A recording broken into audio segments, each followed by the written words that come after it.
So my name is Tess Martin. I'm an animator, filmmaker, and I'm here at Animateka to be one of the jury members for the competition programs. And I also get to show a program of films that I put together, which is really exciting.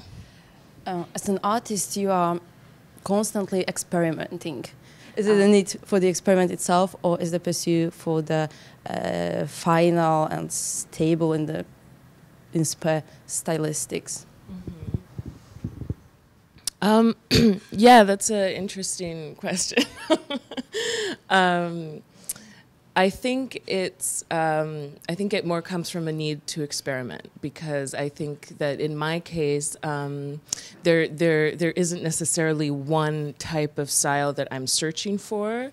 I feel like every film is different, and every film requires a different technique, and so that's where I come from. You know, like that's the outlook I have on experimenting and the techniques used for the films. You know, each film might need to be told in a different way, so I might do a lot of different tests and experiments and thinking about what technique might be best. Should it be in sand? Should it be paint on glass?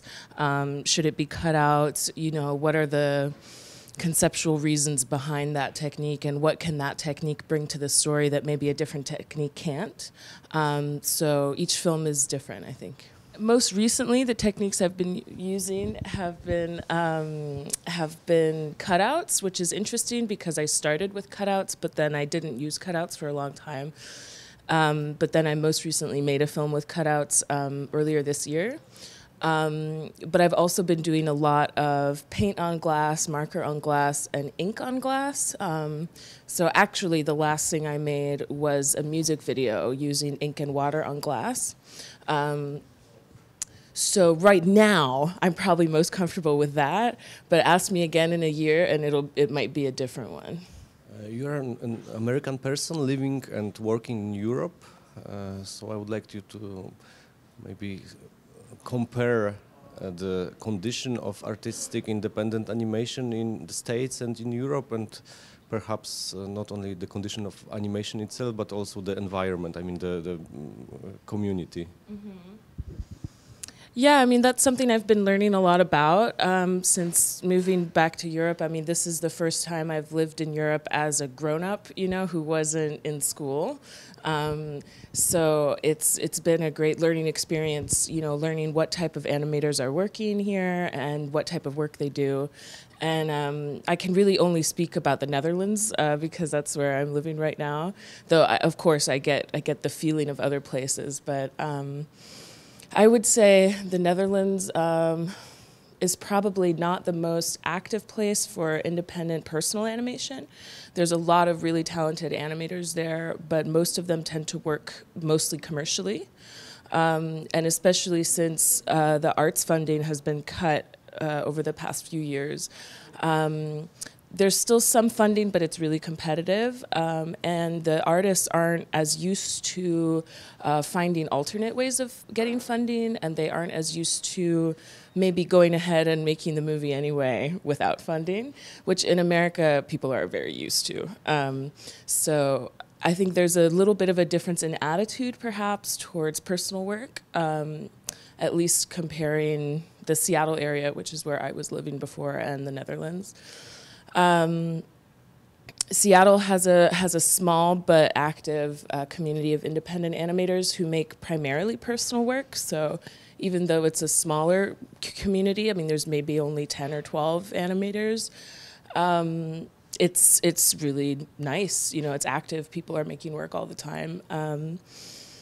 So that's nice. But of course, people are much more independent financially, I think, by necessity. You know, people have learned to scrounge up the money any which way and kind of make it happen. So yeah, I'm curious to see how like the Netherlands compares to other places in Europe as well that I'm not as familiar with. So I'm still learning. Yeah. The selection of films I'm showing is a program called Strange Creatures, which I put together last year before leaving Seattle to move back to Europe. And it's films from this community of animators I mentioned called SEAT, Seattle Experimental Animation Team. And so it's 10 films from them, all that happen to have some kind of nature or animal theme. And then I'm showing, in addition, 3 of my own films afterwards that are just really recent pieces. One, this music video I mentioned earlier, and 2 short films that I finished both this year. I mean, I think all the filmmakers in the program have a strong concept for their film, and have a really interesting way of expressing it. And it might seem more or less experimental to the viewer depending on what their definition of experimental is. But that's why I love these guys, you know, is because they really express their ideas in really interesting ways that I think others might also appreciate.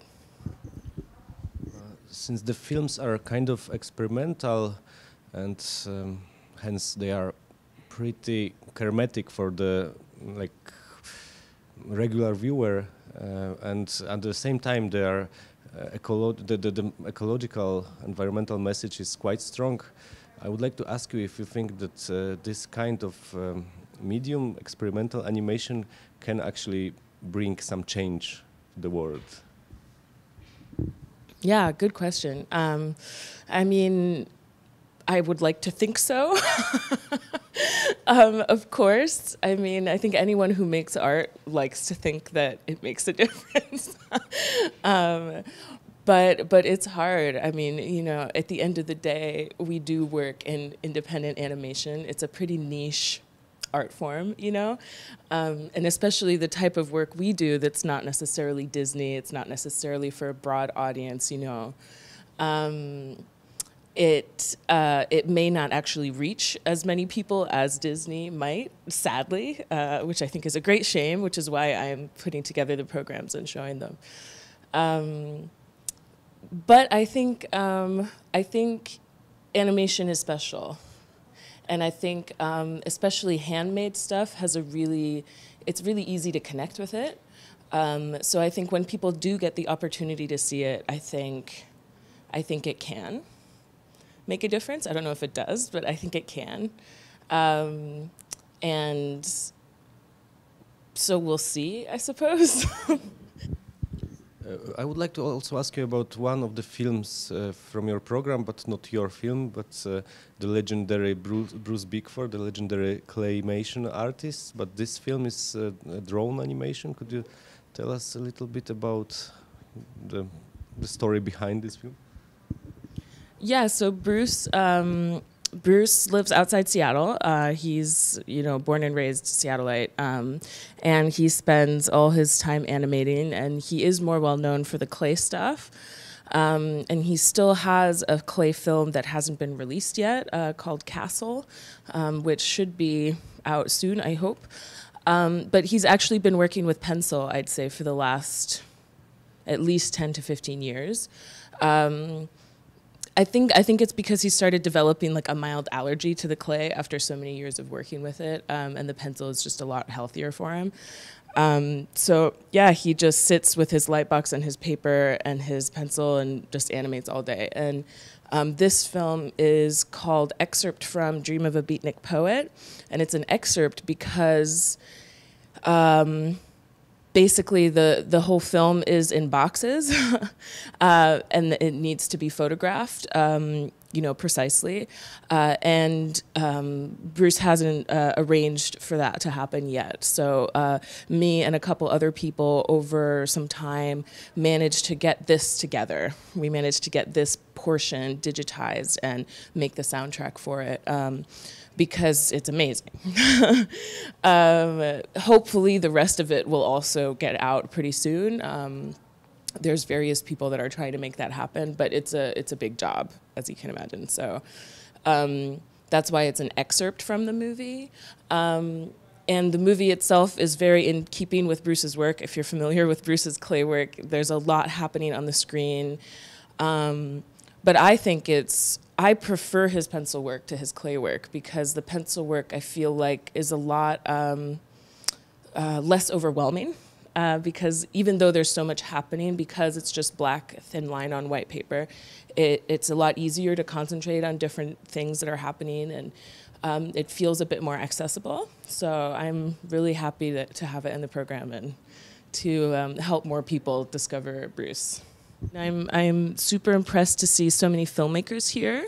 That's really great. I think that really is a good indication of not just the quality of the programming, of course, but like the effort that the organizers put into making the festival a fun and nice place to attend. So that's been really cool. The programming seems like a lot. I mean, I'm sad that there's so much because I'm not able to see everything. So yeah, and plus I feel like, at least from my brief impression of Ljubljana, it seems like a really great place to have a festival, because it's beautiful and it's an interesting place that a lot of people may not have been to already. So it's a great opportunity for them to come. But it's also like a good size. You know, everything is quite close together, and so practically speaking, it's quite good. So yeah, I'm pretty impressed, I should say.